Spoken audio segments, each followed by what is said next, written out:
শ্রোতা হচ্ছে ওরাই যারা শোনে ও মানে। শুনে মানতে হয়, এটা নীতি। এই জন্যই হক কথা শুনতে হয়।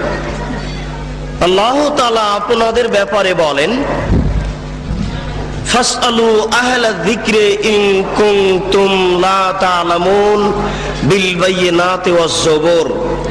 হে দুনিয়ার অজানা মানুষ, তোমরা জানা মানুষের নিকটে জানো প্রমাণ সহকারে।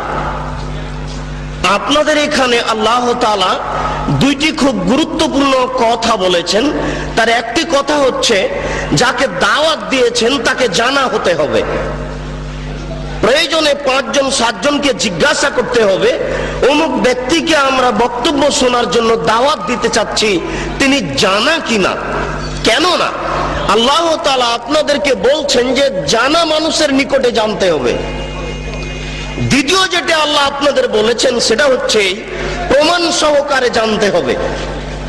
প্রমাণ ছাড়া ধর্মের কোনো কথা শোনাও যাবে না, মানাও যাবে না।